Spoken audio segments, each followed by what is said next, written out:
Um, so yeah, you sort of dabbled with the idea of running for the mayor of Minneapolis. Why did you consider running, and why did you ultimately decide against it? Wow, that's a big question. Well, I first ran for mayor when I was 23, 20 years ago. And well, I was 22, 23.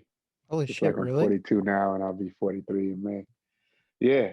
So 20 years ago, I ran for mayor of Minneapolis. And at that time, I was a protest candidate. As I referenced, I had been pulled over a lot. I've been harassed by police a lot, and I had also been brutalized by police. In another incident, I was sexually assaulted by a female officer and verbally and emotionally abused. And that incident was because she pulled up on me and this woman smoking in a parking lot by the U of M down by the Mississippi River, and she couldn't find any herbs, so she terrorized me for an hour and a half. But so that I was traumatized by a lot of that shit.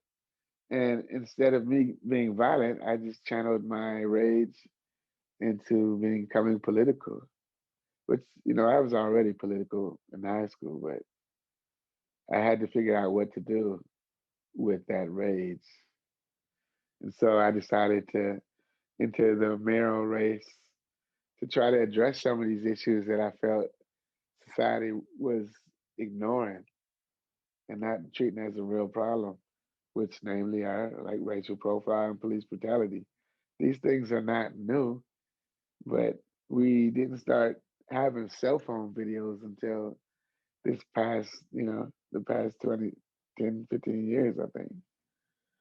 Yep. So yeah, I ran for mayor then, and I didn't raise any money. I didn't knock on doors. I just did a lot of events and demonstrations and participated in some debates and did media advocacy. I'm getting sorry, I'm doing this on my phone, so I'm getting all these calls and shit. Oh, no, no But worries. so I wanted to run again this year in 2021, not just because it's the 20th anniversary, but because this last year when George Floyd was killed in Minneapolis, and the Minneapolis reaction reverberated throughout the globe, and really was the catalyst for this awakening, this national and global awakening about racial injustice. I figured, you know, I want to get involved to escalate the conversation about what it means to end policing as we know it in Minnesota and the United States. And I was going to run a serious race. I was going to try to raise money, organize hundreds of volunteers and, you know, do a lot of phone banking. And yeah, I mean, it's the pandemic, so we're not going door to door like we used to go. But I was presented with the opportunity to potentially move to Michigan to go work in the industry with a friend of mine who I eventually want to partner with in Minnesota when the law changes. So I considered that, and I'm still considering that. Mhm. But then I also, I have a lot of personal challenges right now, and I need to take care of my kids. My kids are 16 and 9 years old, so I don't have a full year to sacrifice campaigning for office. I remember when I did run for mayor back in the day. Um, I mean, I didn't have my first child till I was like 25.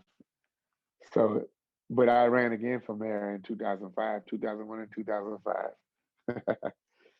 But I remember my dad, who passed on like 7 years ago, he's saying, being a good father is way more important than being a good politician or whatever. And, that's real talk. So that's what I'm doing this year, Absolutely.